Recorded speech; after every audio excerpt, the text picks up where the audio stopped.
So with all the complications to life, sometimes we forget just how short life is and how much emphasis we put on just what we're dealing with right now in this moment. And because of that, we often don't really have a clear idea of what it is that we're trying to create, because we get so wrapped up in life, and then we just think that life's just going to keep going on, and things will get better at some point in time in the future, but we never really spend time to really define what it means to be successful. Yeah, I think in the overwhelm of life and our to-do lists and just getting through the day, we forget to dream.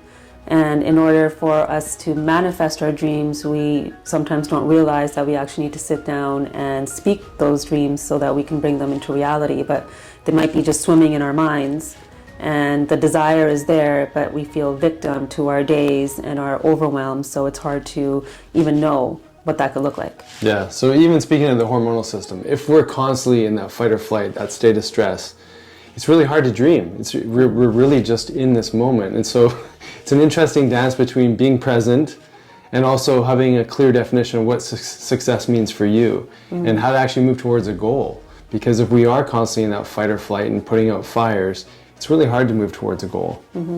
Yeah. So we're going to dive into that and more, so stay tuned.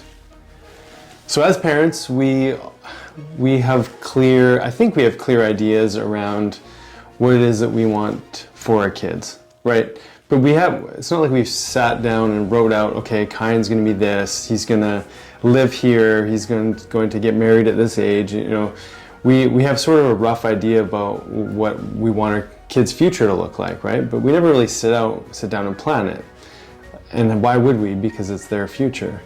But you know, that's one thing I think that many of us will think about, the dreams that we have for others. And we'll, in some cases, we'll be more clear about dreams for others than we are for ourselves.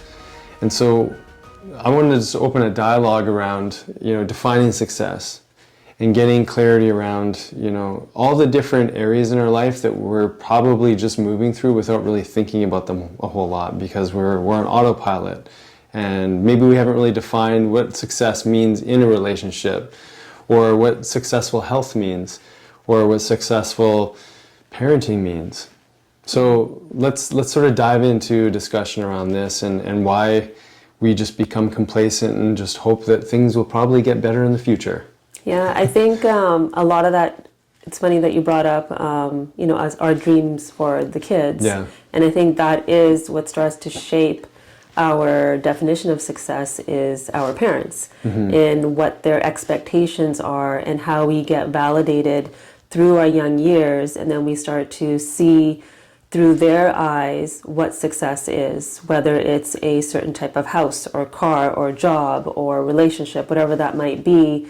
We do tend to gravitate towards trying to create a life that will then bring us that validation from our parents or from our community and from the culture.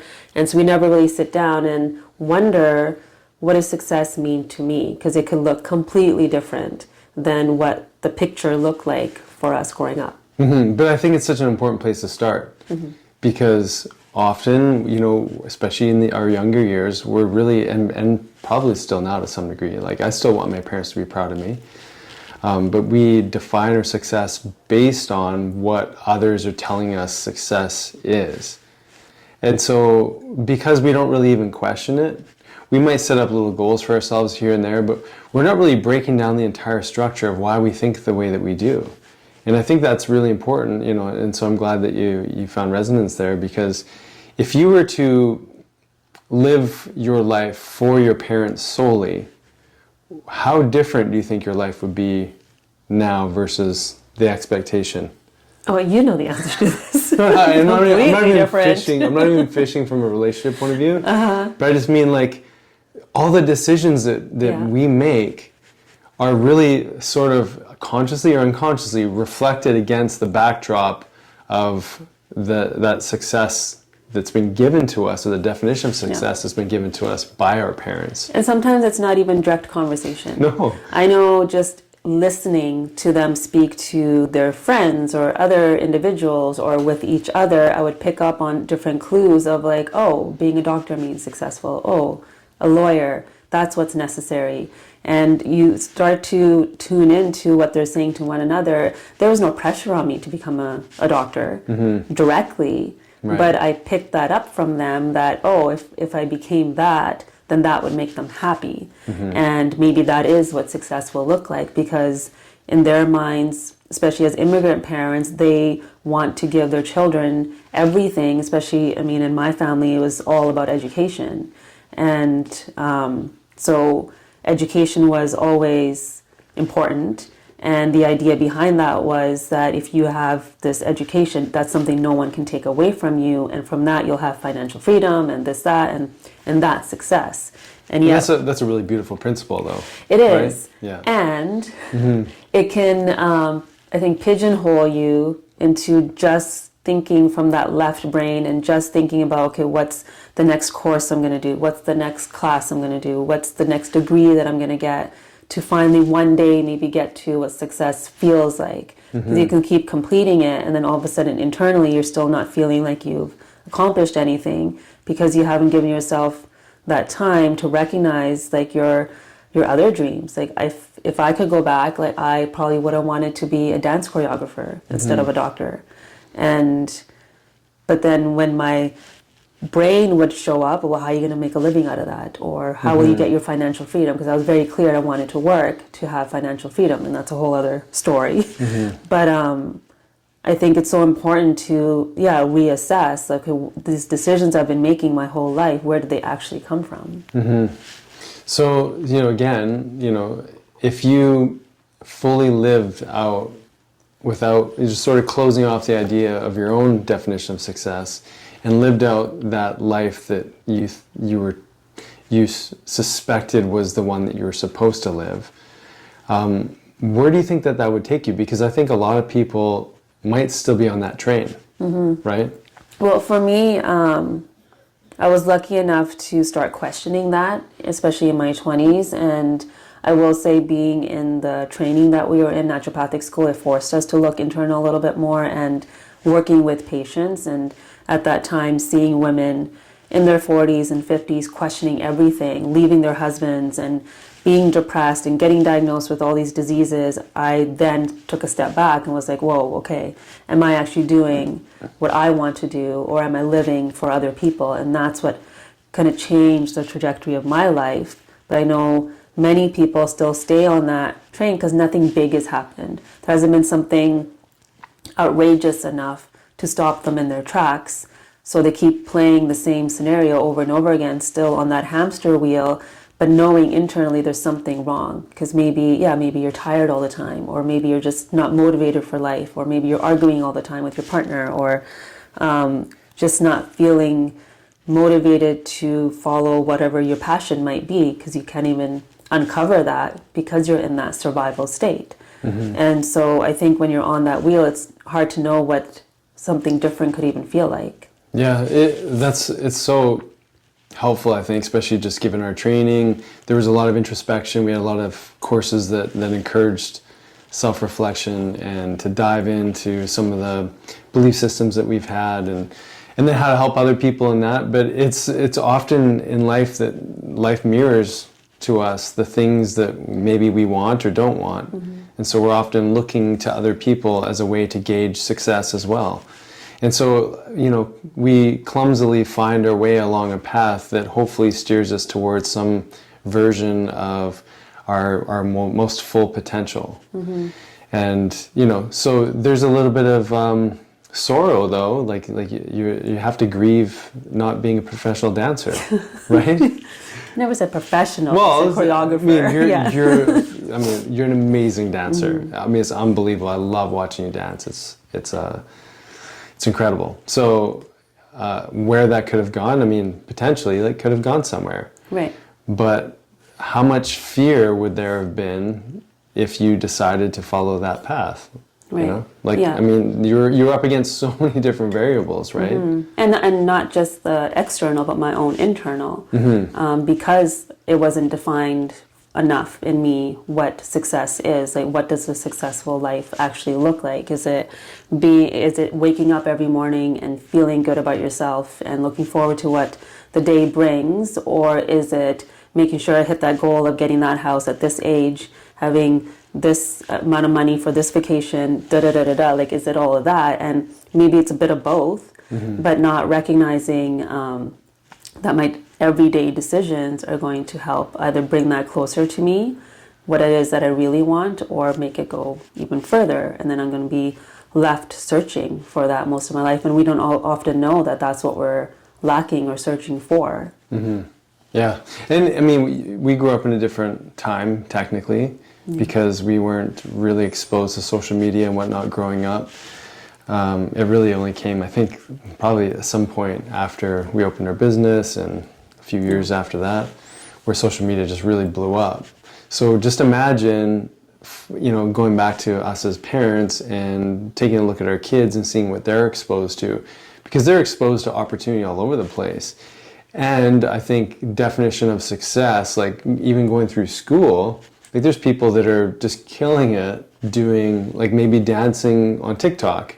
Right. Or like, like Justin Bieber, I think someone, YouTube. These are people that are following a passion and then putting themselves out there in the world and getting picked up by, agents or other people that can really take their career to a whole nother level. So, but that's not the norm. That's a few amount of people that are getting these amazing opportunities. But again, as a kid, you're seeing these success stories and you're saying, I want that. And right away. Right away, yeah. Exactly. You want that story of like, they found me and now I'm over here, instead of like looking at the steps that it took. There was a patient of mine just the other day, she said, compare and despair. Like those two go together, because that is how we define what success is. We start to compare our lives to other people and they seem happier or they seem like they have it all together. And then all of a sudden we're left in that state of despair because everything is not then good enough. Which is so interesting because, you mentioned just we want it now. And the amount of work that people put in to excel or be masterful in any of their, given area of expertise, no one sees the hard work. No one sees the slogging, the discomfort, the fear, the pain, anguish, whatever it took to get to wherever they are, right? And whatever career that may be. But, these are part of the things that I really wanted to help us get clear on as parents to help define success for our boys, because the only thing we have control over is really building our character, right? Yeah. I also want to question, because you mentioned helping them define success. So then are we not doing the same thing that parents like unknowingly do, is define it for them instead of helping them define it for themselves? Yeah, well, I think that's where I was going, but I was kind of going on a track where success can be first, I think this is what's important, and that's often what's missed, first realized by the individual, but developed through character. So developing a virtuous nature, whether it be discipline, or whether it be, following your passion, or being really question-oriented, like really asking really great questions about different things. Being versatile, trying out different things so you get a wider variety of tools to play with. So I think that's what I was sort of trying to say, was that maybe there's a way to help nudge them into a place where they can develop their character so they can get clear on what it is that they truly want and where they want to advance their skills. Yeah. Well, what if maybe define even just the word success? What does that mean? Yeah. So, I think it depends on which category you want to talk about success in. So I think relationship success would be being able to go through challenging times together. That's your definition, maybe. Well, how am I supposed to define it for everybody? No, I meant like, is there like a general, like if you were to look it up on Webster Dictionary, like what that would be, and what like the standard is. Yeah, like literally defining the word success. I don't know, I have the Webster Dictionary in front of me, or my phone, because it's recording. Right, okay. So I don't know, but I mean, if I had to guess, it would mean measuring some sort of level of proficiency in a given area. That would be a success, potentially. But there's also an emotional connection to success in that there's a feeling of overcoming and succeeding, or like, making it, or making it past a certain obstacle. I think that just finishing a race, for example, would be success because you met a challenge and you overcame the challenge and you crossed the finish line. So, but then there's so many variables on the way there. Like, did you walk? Did you run? Did you hurt yourself on the way there? This is where I think breaking down success for an individual is so important. I feel like we're kind of wandering, but how would you define success then? Just the word. Well, I don't know. I want to know what it's actually defined as. Why? Because I want to know what the comparison is of, my own definition of it's going to be completely different than maybe what Webster Dictionary says. I think that's the whole point. Yeah. Yeah. So well, okay, forget there's even a dictionary at this point in time. Okay. What does that word mean to you? So to me, it's a feeling, right? So if I attach like happiness to it, it brings a little bit of pressure with it. So if I were to see it from more of like a neutral place, that the feeling is more of like, overcoming. Mm-hmm. And recognizing the strength and resilience and the work and the commitment that I put into something is success. Mm-hmm. I can't say that's always a driving factor in my life or my decisions, because if I look at big picture success for me right now, just being honest, would be like the capacity to travel the world with my boys and with you, and having financial freedom to do that and to explore and to learn. And that to me feels successful. But then if I step back from that and kind of unravel that a little bit too, that's not the end point. That's more of, I don't really know how to articulate it. It sounds like an experience. Yeah. So to me, a successful experience. A successful experience. So to me, it is being able to like set something and being committed to it, and then seeing the journey of it, no matter how easy or hard, and getting to that other side and being able to reflect. Yeah, totally. In something that I've been thinking about more and more is that often I think that it's the really big things that we focus on. And that's also where we can feel let down, or we can let ourselves down because maybe we weren't disciplined enough to acquire such experience. Or maybe for someone it's a specific health goal, or who knows what it is. But I think where we get lost is in the big things, and we forget that it's actually the little things that are so empowering for us. So even like, be able to come home with a smile on your face and receive your family in a loving kind of way. Like that's a success. Or getting up a little bit earlier in the morning and not sleeping in, that's also success. So because these experiences where we go, say, travel the world or even go on family vacations, there are minutiae in the massive expanse of our life, as short as life may be for us as individuals. But how do we win each day? Yeah. Like I think that's so critical, because we can get so lost in this bigger story defining that is success. Until I'm there, I can't be happy. It's like we distance ourselves from this emotion because we're not yet there, and we may never be there. So how do we bring success into every single little moment of our day, so that we can actually build the reserve and like the experience of success and the feeling of success? And to me, I think that's what's so important, and that's not even defined. Like this is to our first point. I don't think we clearly define daily success. Right. So do you think then it's not worthwhile to have those bigger picture successes? Oh no, I think it's just as important. Mm-hmm. But I think that when we only do that, right, I think that's where we get stuck. Because if we just say life should be this way over here, it should look like this, and that's where I attach my feeling of joy and success and happiness and all the feelings. If that's over there, it's like we can't ever experience it. Or we can't ever win. We can't ever win either, yeah. Like, let me say another example. When you finish writing your book, that was like, that's on the outside looking in, like, wow, that's an amazing victory. But did you feel that? So when I completed it, yes. When it got published, no. Yeah. Yeah. But I think the point that I'm like, thank you. The point that I'm trying to make is that you did this, you know, all this adversity, you did all this challenge to write this book. It's a total slog to get through this entire experience in the midst of being a business owner, a parent, a wife. Like, there's a lot of variables that were working against you.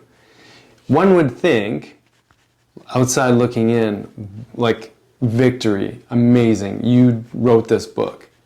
But that moment of success, that feeling was like this long. Yes. Yeah. Right? Because there's like, what else is there? Yeah, that, right? And then there's like certain expectations attached to what you've done. Yeah. So again, going back to the parents and wanting them to be proud of you, I had a different image of what it would look like once I wrote a book. Yeah. And that image wasn't true. Yeah. In reality. Your experience to match the expectation. Exactly. Yeah. So I think that's, again, like defining success is so important, because when we don't, then we let moments like that get away from us, and we can't celebrate because we're still stuck in a like, okay, well, that wasn't enough. Okay, well, it's like, you know, I think a lot of people say this, they reach this like massive goal. They have a goal for their business or whatever, and all of a sudden they're still feeling the same way they did before, because we haven't really understood the victory of it or how much courage it took to get there. We're stuck on like what's going to happen once it's happened. Yeah. And what else is there? Yeah. Because I mean, this is what I think is so interesting about us as humans, is that we can do all this stuff. We celebrate it maybe for a moment, but we're always looking for that feeling again. That feeling of going through this journey, like the hero's journey. We're going from, you know, not knowing, not understanding, to slowly understanding more pieces. Like, you didn't know how to write a book before you wrote a book, but then you started putting some of the pieces together, it started to make sense. There's so much reward in that journey, right? And then when the product is completed, I think that there's almost maybe a little bit of mourning for the experience of writing the book. Well, it's like when you're on a great hike. Yeah, right? Exactly. You're going on the hike and you get to the top and it's amazing, you get this view, and then there's some grief of like, oh, now what? Yeah. I've already done it. Yeah. Or like a great book. You finish a book, you're like, oh, if only I could be reading this book, same book again. Yes. But you can't go back. And so I think this is what's so cool about this defining... Or a spice shop visit. Or a spice shop visit. Yeah, when we went traveling in Taiwan, we used to go to this amazing restaurant every Friday. It was our date night.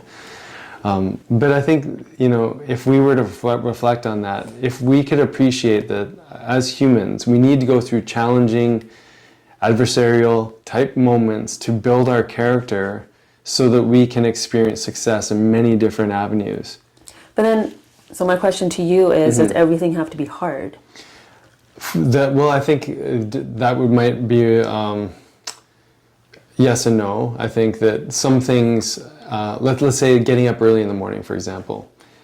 Initially, that's really hard, super hard to do. But then eventually, you get so much more out of doing that. Like, you give up, like, you're sacrificing something, time in bed. But what you're gaining is vitality and connection time. You're gaining so much. So it's no longer hard necessarily. Like, would you rather stay in bed? Yeah, sure. But just in that moment, but the reward starts to create its own momentum. It's its own driving force. So I think new things are hard. Yeah. And I think it's meant to be that way because, again, how are we supposed to feel successful if, you know, we were just able to manifest right now, I want $1 million. I want my kids to be happy no matter what for the rest of their life. Like a genie in a bottle kind of scenario. Right? Where's the reward in that? Because we have not had to work for it. So I think, I don't know.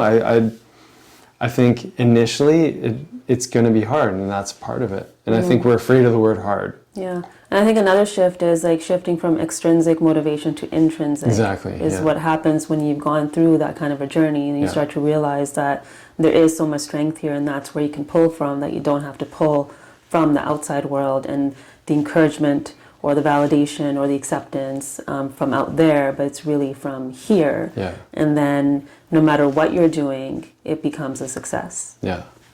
And so you brought up the word hard. Because that's an interesting word, and I know we've talked about that before. Like hard is usually something that we want to avoid, move away from. That sounds painful. We associate hard and pain. And so what are some things in your own life where you've experienced things that are hard, that you maybe you've done a mindset shift or done something to like navigate that experience? Well, a big one for me is speaking in front of crowds. Right. Since I was quite young. I remember in grade 7 doing the speech that we had to do, and I like went through it in like 60 seconds. And the teacher was like, "Oh, okay." And there was no response because I just wanted to get off the stage as quickly as possible. And even all the way out through like naturopathic school, even once we graduated. And so overcoming that and going on stages, especially ones where there are our colleagues, and really looking at imposter syndrome head on, I found that shifted my view about myself and felt more courageous afterwards. Not to say like the cortisol still rises, things still happen, but I'm able to shift out of it more quickly. And so I guess my question around the hard thing though was, like, I think adversity is important. I think it's important to do, like, just go in the gym, for example. If we didn't push ourselves, the muscles wouldn't grow. If we didn't push ourselves, nothing would shift in our body. But is it like, then are we always inviting challenge? Or, when someone's gone through like a big T trauma or even like micro traumas, and then that becomes a story of like, I'm not going to grow unless something happens. So then does that not become this like, almost addictive cycle as well? Like we become addicted to that challenge in order to overcome it, and then we're inviting relationships into our lives that probably shouldn't be there, or opportunities that take us down like a totally different path because we've maybe energetically put out into the universe that we need that to happen in order to grow, in order to like get to that other state of success. So that's where I find like, where's the line between those two? Because I think, like I said before, adversity is absolutely important. And how much of it do we really need to continue to grow? Yeah, I think that's a really important question. So why don't you answer it? Like, what do you think? I don't know the answer. Like, I question this all the time, even thinking about our kids. And I remember going to a conference. I don't know if you remember this gentleman talking. He worked with people downtown East Side, and he was talking about how if you have had childhood adversity, there's more resilience.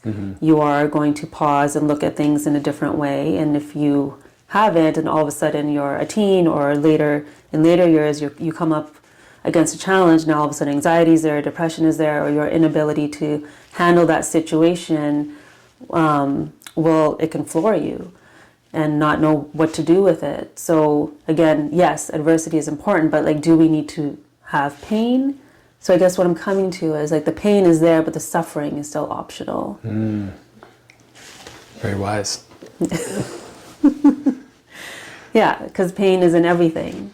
Yeah, pain is not something that we can avoid.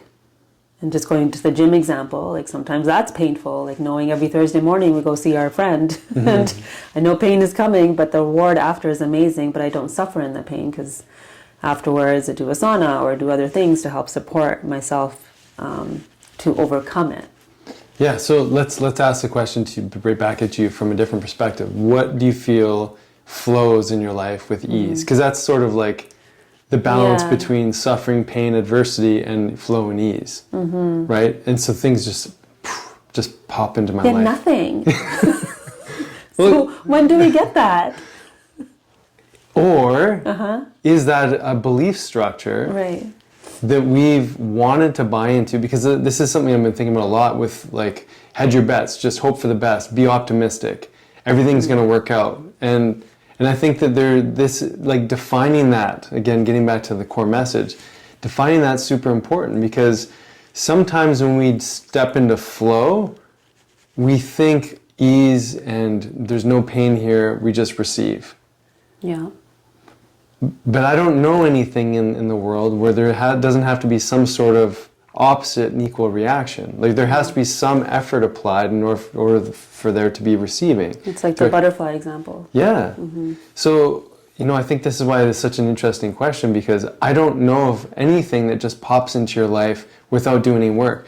So let's say, for example, let's take it back to the book. You're writing the book, you launch out to the world. Now all these things start to pop into your life. New connections, new podcasts to speak to, or platforms to speak on, to new opportunities to speak, or like another writing opportunity.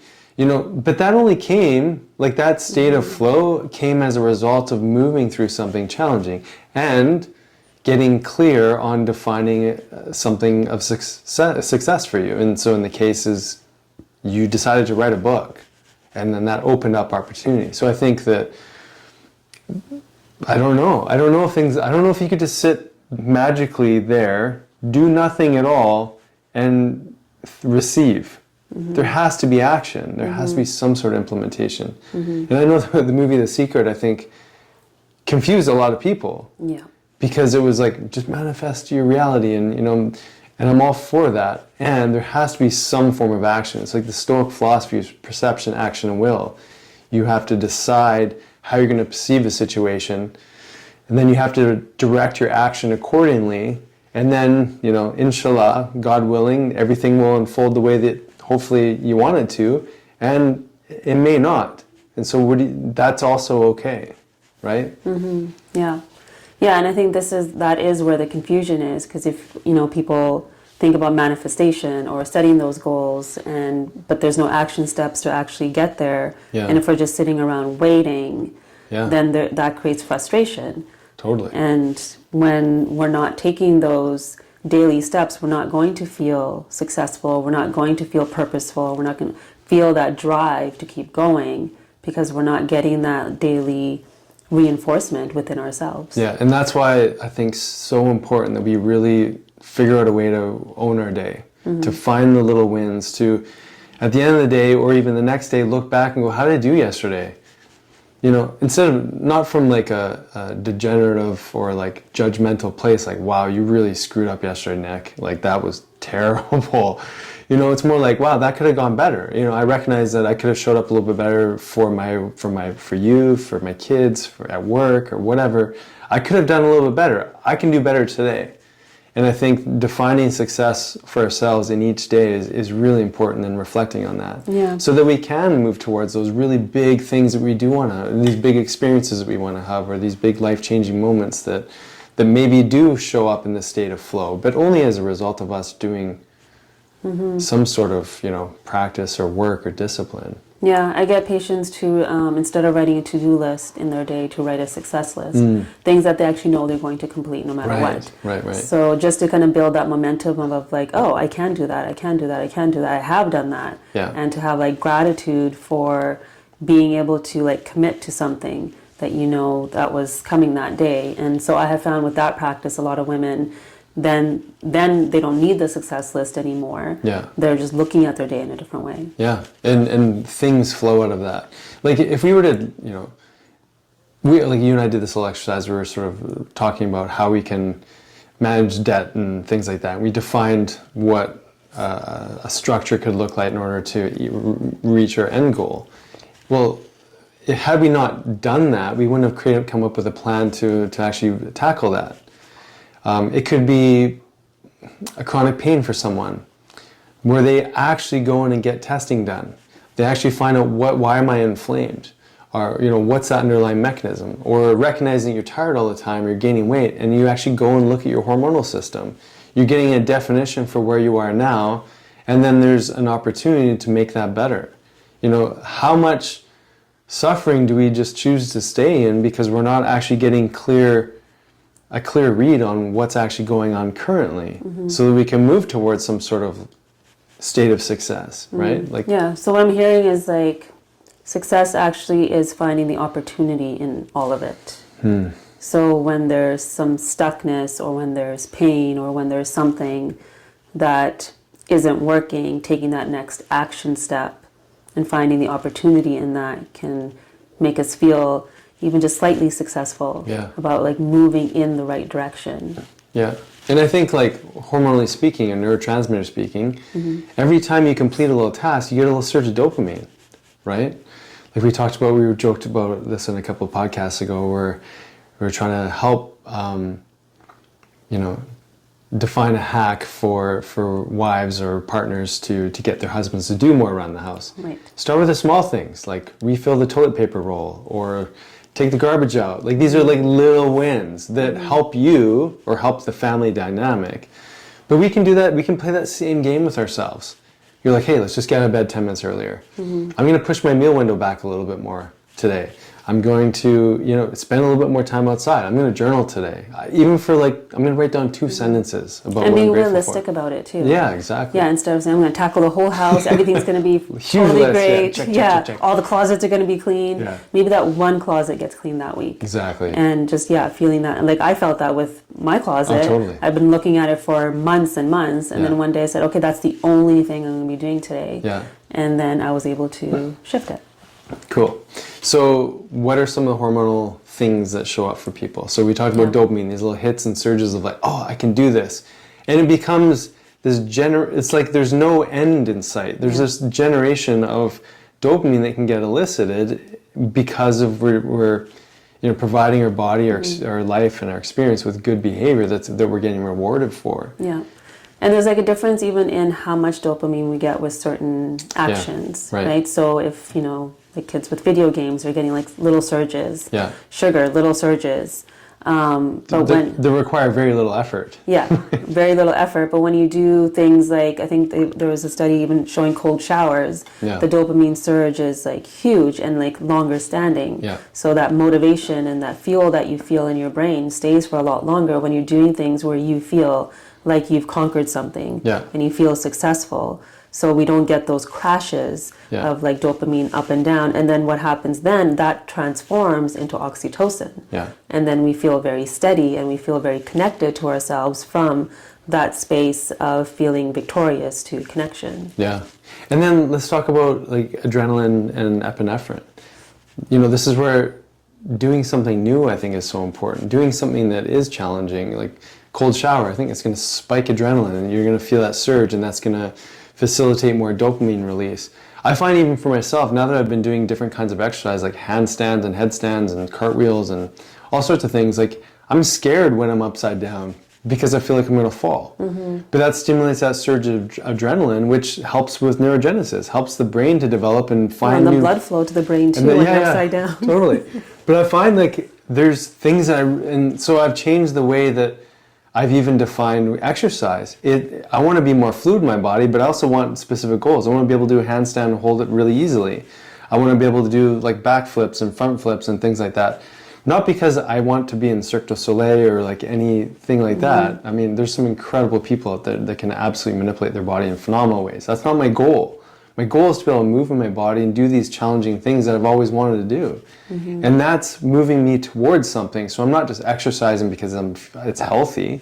The goal is to check things off. So now when I can do a handstand, I feel phenomenal. And it stimulates this surge and this reward and this stress response to the adrenaline that helps to feed that behavior so that the next time I do it, I'm a little bit better at it. Yeah. Not a whole lot better, but I'm a little bit better. It also helps to overcome fear in that way too. Massive, yeah. So I remember when we were in India and a yoga teacher there almost forced me into a headstand and my neck was hurting after, and then from that day on it's something I just didn't want to try. Yeah.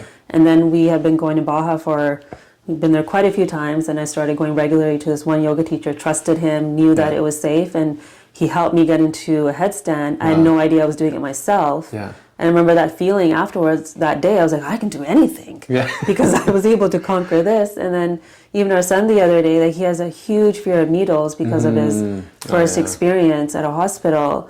And then we needed to give him a nutritional IV the other day and talk to him and finally convinced him. And now he did it, even though he still says, oh, it hurt. But I know, like his eyes after, like he knew he was successful. Totally. And that, trying it again, planted something for him that, oh, I can overcome things. Yeah. So like going back to what we said before, does success require this preceding event of pain, suffering, fear? Like, I think it just helps. It helps. Like, this is the thing. Like, it really truly helps you move through, so that you can go like, wow, that was really, really hard. And I experienced some form of success that I decided, I didn't see it online, so I had to do it that way. I decided for myself that I just need to show myself that I did a little bit of it. And then that starts to build. And I think there's so much reward in doing that daily. Okay, so we talked about a few of the different neurotransmitters, right? The dopamine. And then, like you mentioned, you felt like you could conquer anything. What is that? What hormone is that? What neurotransmitter is that? I would say serotonin. Okay, Yeah. like all of them. It's like that feeling of joy and like, wow, and like self-love. I mean, I would say big one is more dopamine, and Right. that combination of dopamine, For sure. serotonin, Yeah, cool. Yeah. Okay, so then what about hormones? Like when we keep avoiding our pain, when we keep avoiding tasks, when we haven't clearly defined what success is for us, what kind of hormonal state do you think that we'd find Yeah, we're ourselves stuck in survival, so that's in that sympathetic state. Yeah. So now there's more cortisol because we're constantly stressed about what could happen or what Yeah. I'm not doing, and putting ourselves down or whatever the mindset is showing up in that moment. But then we're stuck in that state of cortisol, which reduces our sex hormones, Yeah. like the estrogen, the progesterone, and testosterone. And so then we're not successful in our body anymore. Yeah. And And then we're not successful with our cravings, yes. right? Yes. Our It's like a moods. cookie's just going to make everything feel That's better right. now. Everything, sleep, all of it gets impacted. Yeah. Yeah. Yeah. Okay, so cortisol dominance, right? Yeah. And so that for women, what does that mean for your monthly cycle? Yeah. So it could create irregularity. It could create mood changes. before Irregularity in your- period- in your cycle Yeah. length. Because that's pulling from progesterone. Let's fill in the blanks. I know, it's so good. Yes, I just want you to be because so specific, 'cause it's so cortisol important. comes from progesterone. Yeah. So if we're stuck in a high cortisol state, we're depleting our progesterone, which will create irregularity in our cycles, in our moods. That's usually when PMS shows up. Women that are menopausal, that's where hot flashes, night sweats, all these symptoms will start to show up because we are stuck in a state. And weight gain too, right? And thyroid dysfunction. Yeah, all of it. All of it. So, and then when we do complete the task, let's say we're not stuck in that fight or flight cortisol space, what's happening to progesterone, estrogen, testosterone? Yeah, so we were talking about before how we get into a state of dopamine, and then the long-term state of that is oxytocin. So if Yeah. oxytocin is high, your reproductive hormones are high. Your estrogen, your progesterone, your testosterone, like all of it will help shift. Yeah. Yeah. Yeah, and so that means More ease, mood changes aren't so like up and down. We just Yeah. feel calmer. There's more regularity. Yeah. And this is so important in relationships too, because I think that as a couple, and where intimacy is really important to nurture and support a relationship, and if we're not, all the things that we just spoke about, it's easy to pick up on resentment from your partner, and then my partner's got a problem with me now, and I think so much miscommunication can happen because we're not feeling successful in what we're doing. We see that our partner's feeling let down maybe, and there was a resentment there, and that oxytocin isn't there, and so this opportunity for intimacy is really challenging, right? And then, so maybe do you want to talk a little bit about that? Yeah, I would say anger that's and a resentment. okay. So it's usually anger first. And it's often within ourselves. Like we're angry that we're not on the path that we are supposed to be, or we're not, if we're comparing to others, why aren't we there? So that can transform into resentment, which is a lot deeper. And when that shows up, hormonally speaking, what's happening is your testosterone is often higher, plus your oxytocin, but then your estrogen and progesterone are low. So the reason why oxytocin is still high is that it's one of those things that has this positive impact on the cycle, so it'll make the testosterone even higher too. And then we're stuck in this state of more contraction and less flow because our estrogen and progesterone are so low. So then when we're stuck in that state, we can't see from all the different angles. We can't see the opportunity now in the little messages that we're receiving or the discomforts that are showing up, but instead everything is from that lens of like, life is happening to me, things can't change, this is so frustrating because no matter what I do, nothing is working and it's his fault. So Obviously. And then we pick up on that. Yeah, Like, energetically. we're like, okay, what did I do? Yes. Yeah. Yeah. Yeah, and often, like we are the center of our own universe. And we don't realize that the energy that we're giving off, especially in an intimate relationship, is impactful to the other person, and for the other person to also recognize when their partner is going through something. The first question can be like, how can I support you? What is happening for you in this moment? Instead of feeling like, oh, it's me again and I'm being attacked. But instead of just pausing and recognizing, wow, I wonder if they're going through some discomfort and how can I support them? It's not easy in the moment always, of course. But I think if we have more conversations around it, it can become easier. Yeah, and I think it's so important. So like when that question is asked, instead of going, nothing's wrong, like everything's fine, clearly it's not. But if it's also, we have to take responsibility and go, okay, I'm tired, I haven't slept well, kids are sick, all the different things. Like, Oh, you're talking about today? oh, well, maybe. But I think it's so helpful because then you're at least saying, here's some criteria of why I'm in a cortisol dominant state, why my estrogen progesterone might be low, why I'm feeling like I just have to get things done, so I just have to get through this day, right? Because when we're hearing that from the other side, we're like, oh man, like, yeah, she's really wiped out, or he's really wiped out, whatever, depending on which vantage point you're coming from. And what can I do to like help and support you, right? Because I think it's common when we're in resentment, we're not really going to communicate very well what's actually going on. Yeah. Whereas like, I'm pissed at you because my life right now is not going well. You're part of the problem, and I'm not going to give you the benefit of knowing why I'm not at my best right now. And I'm going to make you think that it's possibly your fault. but I'm going to keep that to myself. Like, I think so many like disagreements and challenges can happen as a result of that. So one of the things that we've committed to each other is Sunday nights we're gonna talk about stuff. Maybe like last time we got some stuff done even together that we know that we need to do. So what do you think about that? Making like scheduling in like a meeting with your partner. Yeah, well, just like we have to set aside time to define our days and our successes, we also have to set aside time with our partners to define that with each other. Yeah. Because it is you're dreaming life together, but if the dreams are completely different, then that's going to create challenge in the everyday, and that's what's going to create the resentment, because then we're not on that path together. So yes, I think it's so important to have time to do that. Yeah. So we started this whole conversation around like parenting and where a lot of our ideas of success have come from. We took everybody on a little journey of different things that we maybe define success as, and like I think we had some really interesting insights just from talking about it, and then talking about from a hormonal neurotransmitter point of view. Like, to maybe summarize or put a little bow on our conversation, like what do you think that we can say to sort of tie some of these things and these threads together? Well, I would say take the next action step. So even after listening to this podcast, spend some time with yourself and maybe ask yourself that question: how do I define success in all the different areas of life? Your relationship, your finances, your career, your health, your spiritual connection, like all of it.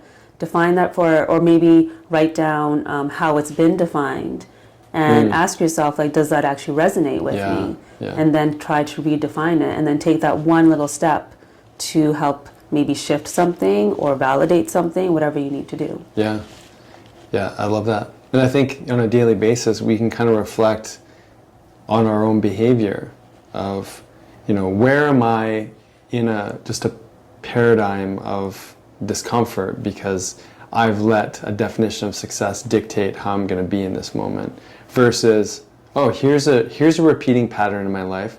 I know this is painful. Is there something I can do just slightly different than I've done before? And that might, encourage some journaling and some like, okay, this happened. This is what I usually do. This is how I think that a successful outcome from that situation should go. This is where I got to. I can see that I made a slight bit of improvement, but now it's time to like redefine that whole idea of success when I'm faced with that challenge, whatever it may be. It could be like going to the cupboard to pick up a cookie when really like you got to deal with your emotions, or a conversation with your partner, or the way you interact with your kids, or how present were you at work, whatever it may be. Okay. Why are you laughing? Because sometimes you keep going with examples, but I know you're done. Okay. Okay. Thank you. Welcome. See, there's a ton of different conversations that can come up around the changes that happen to our hormonal system over time and just the way that our physical body feels, looks, adapts, responds to life's ongoing stressors. Yeah, so it's so important to self-reflect and understand and have support in understanding what is happening, how your hormones are changing, and how your lifestyle needs to change accordingly. Yeah, so we want to invite you into our masterclass program called the Metabolic Upgrade. And this is where we're teaching people how to fast, how to get control of their metabolic function. What's a mitochondria? What does it mean to make more energy in your body, to have energy to heal?